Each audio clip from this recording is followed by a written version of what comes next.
Comencemos con el capítulo número 4.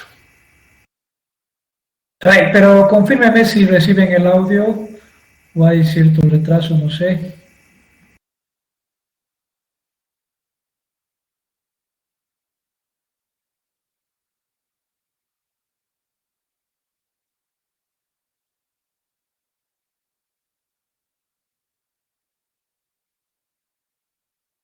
Ya, entonces podemos empezar. Básicamente, el tanque agitado continuo es un reactor de flujo y se parece mucho al tanque discontinuo. O sea, básicamente las ecuaciones y los resultados son muy similares, solo que debemos considerar ahora las corrientes de entrada y salida. Así que debería ser algo fluido esta primera parte. Y en esencia es el mismo tratamiento que el anterior reactor. Primero obtener los balances de masa y energía, recordar la operación isotérmica y estudiar con algo más detalle la operación mesotérmica.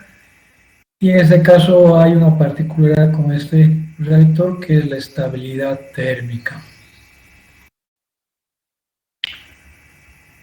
Entonces, ya conocemos este reactor, tiene dos corrientes, una de alimentación y producto, es un equipo de tanque agitado.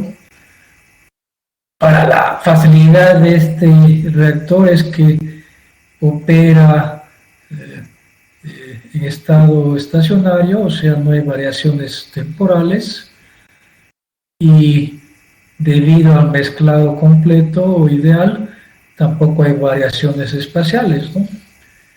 Entonces, eso hace que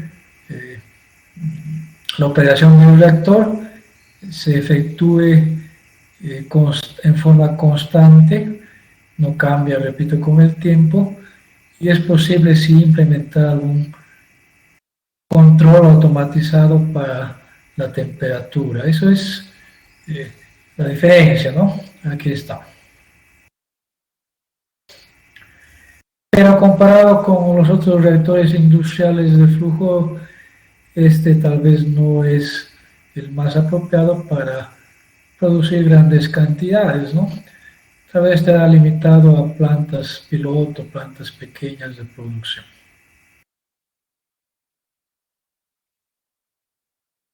Ahí lo tienen, es el esquema anterior. La diferencia es que hay dos corrientes, una que ingresa de alimentación y esta transporta los reactantes con una concentración CJ alimentada o con un flujo molar de especies J, aquí está, y lo hace con una velocidad definida como un flujo volumétrico de alimentación, ¿no? Y vendrá con una temperatura de alimentación.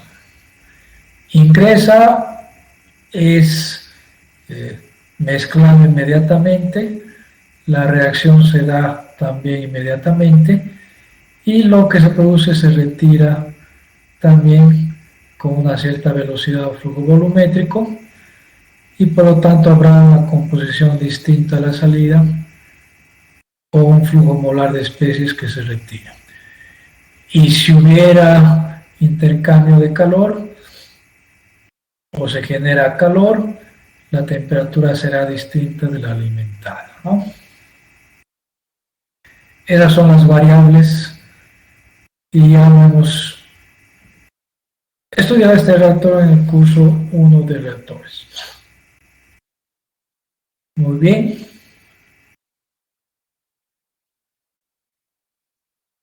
Eso ya lo vimos también, no hay necesidad de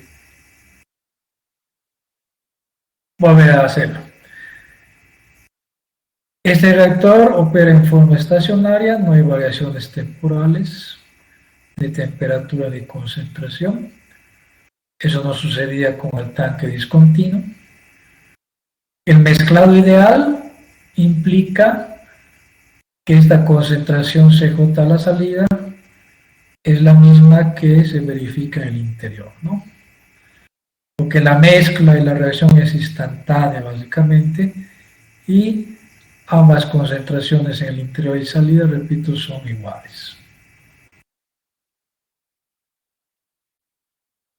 Más lo aplicamos para reactores o reacciones en fase líquida, como está ilustrado ahí, de manera de que la densidad es constante y esa velocidad o ese flujo volumétrico son iguales.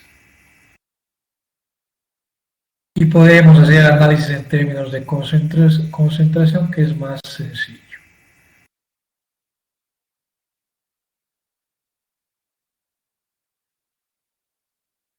¿Cuáles son las consecuencias del mezclado ideal? Eso ya lo vimos, no hay variaciones espaciales, la dispersión molecular es instantánea o infinita.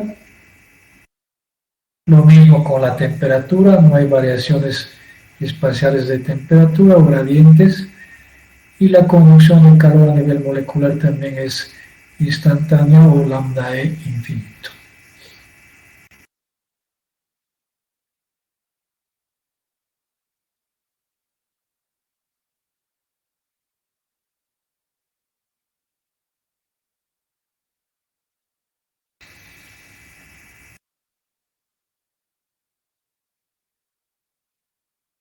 Aquí tengo el balance de masa, pero en forma integral, ya que la temperatura y concentración es uniforme en todo el volumen. Podemos escoger el volumen de control a todo el reactor, básicamente, ¿no?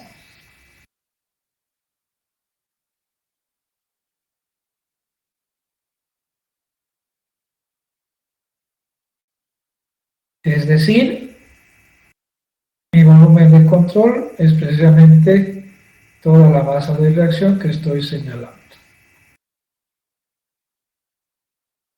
Por eso aplicamos el integral de volumen a las ecuaciones fundamentales de balance de masa y energía.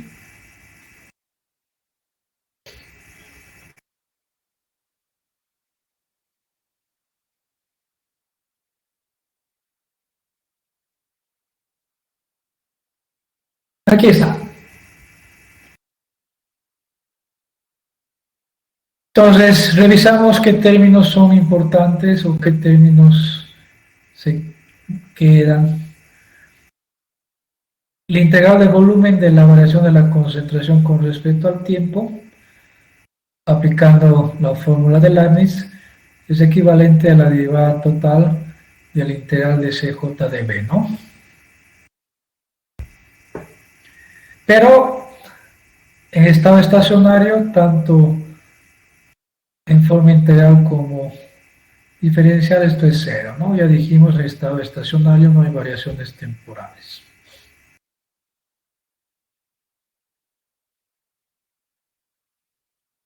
Me voy a adelantar, como la temperatura y composición o concentración son constantes, RJ también es uniforme en todo el volumen, sale de la integral y tenemos volumen por RJ, que sucedía también con el tanque discontinuo. Estas integrales de volumen, de divergencia, se convierten en integrales de área del producto escalar de dos vectores, este convectivo y este difusivo. Cuando llegamos a las paredes del recipiente, por su naturaleza física de pared, estas son impermeables y no hay pérdida o difusión de material hacia el exterior, o sea que no hay transporte de masa hacia afuera. Esto es cero. No hay masa que atraviese cierta área, no hay ningún flujo másico que atraviese área alguna. Cero. Quedarían dos términos, ¿no? Este de transporte de masa convectivo, o molar en este caso, y este de generación. Esto ya dijimos es fácil, ¿no? B por RJ. Ahí está. Y me voy a concentrar en este término, ¿no? Entonces hay que contabilizar alrededor de todo el área externa las corrientes que transportan masa e identificar su vector de velocidad.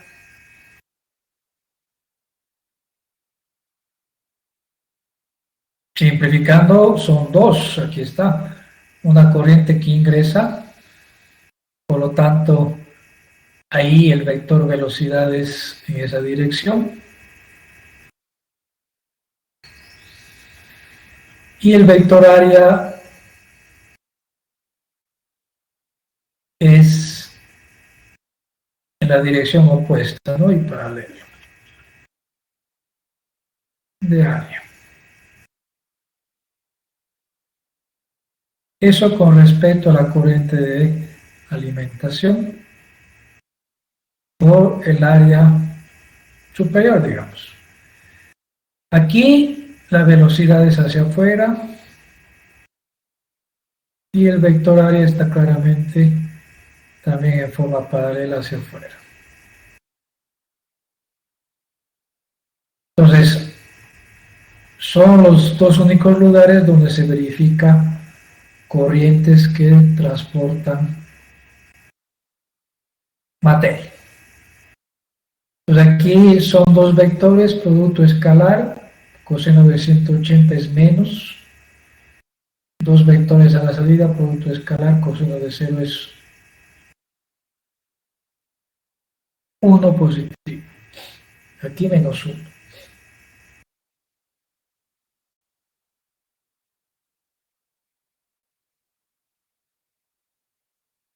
Entonces, esto hay que aplicar en la corriente de alimentación.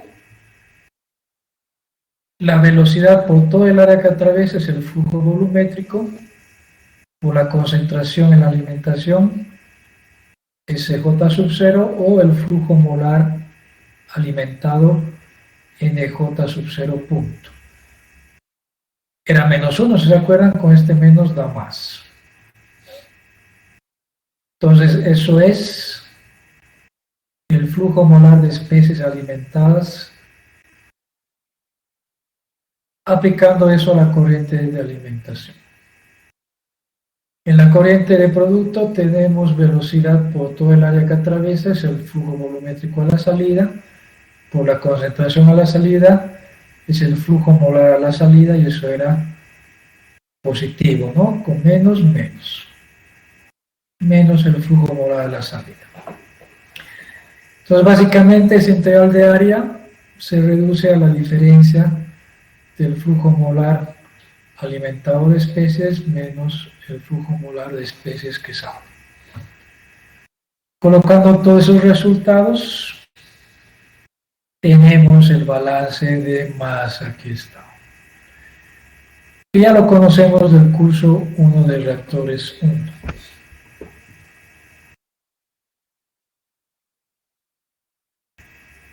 No hay nada nuevo, no hay nada extraordinario, ya conocen ese balance de masa. Y para reacciones en fase líquida, entonces estos flujos podemos escribir como concentración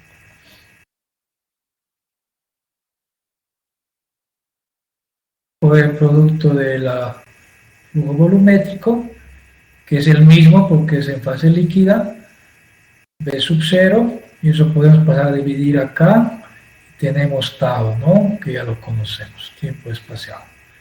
Y escribimos eso en términos de concentración. Entonces la ecuación 14 es válida para reacciones de densidad constante o en fase líquida básicamente. Que ya lo conocemos, no es nada nuevo.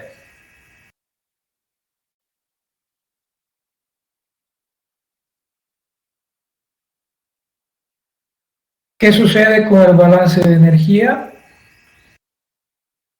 Aplicamos también la integral de volumen a todo ese balance de energía y tenemos esta ecuación 15. En forma integral esto es 0 porque estamos en estado estacionario. La velocidad y entalpía de reacción depende de la temperatura y la velocidad además de la composición o concentración, pero que son uniformes en todo el volumen, uniformes, perdón, salen de la integral, eso ya lo conocemos.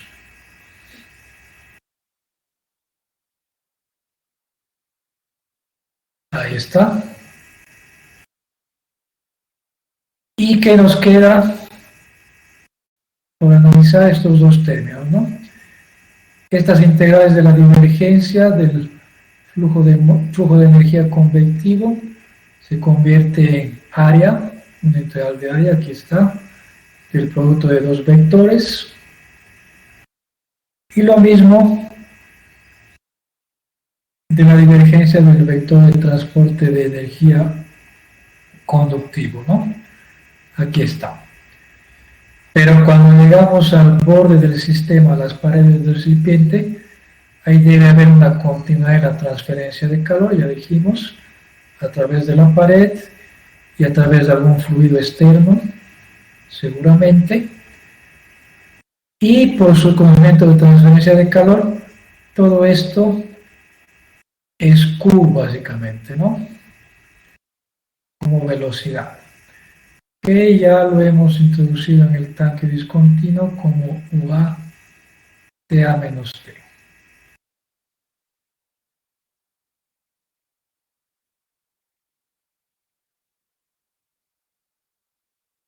¿Qué pasa con ese término? En realidad, tenemos que considerar las dos corrientes, ¿no?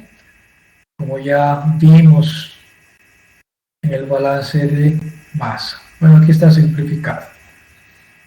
A ver, en la corriente de alimentación, este producto escalar es negativo. U por todo el área será el flujo volumétrico alimentado, por supuesto, que eso por la densidad será la masa que ingresa, que es constante, el flujo másico, y sale de la integral. Y aquí tendríamos básicamente un CP en la alimentación, ¿no? O sea, este término sería flujo másico de entrada por CP de entrada por T sub 0, ¿verdad? Eso con la alimentación. En la corriente de salida tendríamos flujo volumétrico por densidad, flujo másico, a la salida, que es constante. Esto y esto son iguales. Un CP a la salida y una temperatura a la salida. Repito, el flujo másico en estado de estacionarios constantes sale de la integral, así que podemos escribir esto factorizando m. Y tenemos Cp sub 0 menos Cp, ¿no?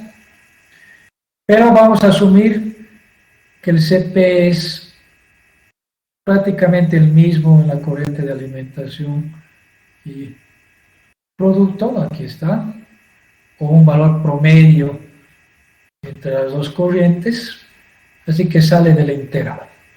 Y tenemos finalmente el flujo másico por Cp entre paréntesis T sub 0 menos T.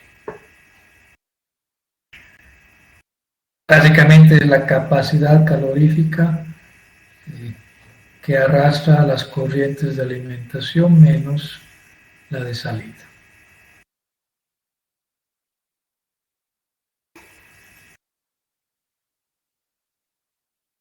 Colocamos todos esos resultados en el balance de energía y tenemos esta ecuación algebraica. Entonces, que habría que acoplar y resolver conjuntamente con el balance o los balances de masa. Esa es la única novedad. Bueno, si contamos con datos termodinámicos molares, este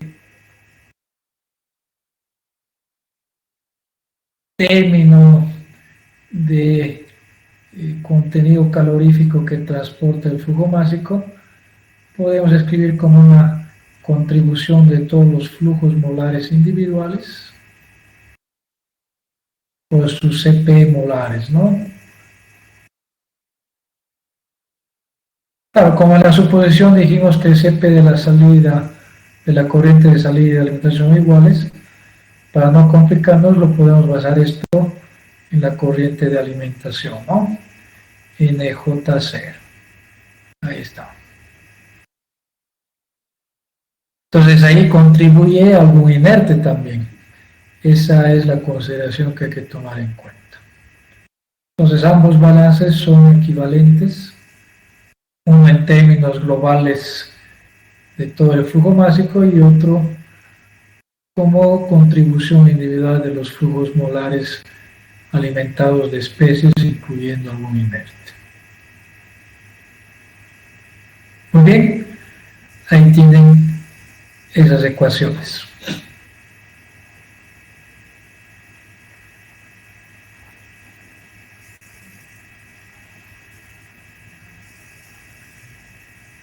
¿Qué sucede con la operación isotérmica? Rápidamente, algo podemos tocar.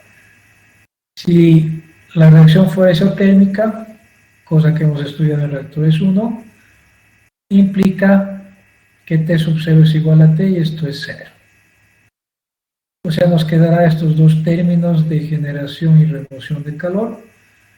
No es que el balance de energía desaparece, y esto es igual a Q, se lo llevamos al otro lado menos Q, y tenemos esta relación de transferencia de calor. ¿Qué nos dice la ecuación? Que toda velocidad de producción de energía en todo el volumen de reacción debe ser removida con la misma intensidad o velocidad para garantizar que la temperatura sea constante. Eso también sucedía en el tanque agitado discontinuo isotérmico. Pero en este caso no hay variaciones temporales ni espaciales, o sea que esta velocidad es constante, esa velocidad de producción es constante en todo el tiempo que supera el reactor, así que es fácil o posible implementar un control de temperatura externo, ¿no? Un sistema automatizado. Entonces esta ecuación es válida para cálculos o demanda de transferencia de calor. La definición de conversión para un sistema continuo en fase líquida en términos de concentración, eso ya lo conocemos o ya lo conocen. La tabla estequiométrica podemos escribir en términos de concentración, ahí está, no es nada extraordinario. Entonces no quedan muchos minutos. El balance de masa en operación isotérmica es el que generalmente se trabaja o maneja, y ya lo hicimos en reactores 1, pero eso brevemente lo voy a volver a repasar el día lunes, por supuesto. Entonces, para no cansarnos más, quedamos acá.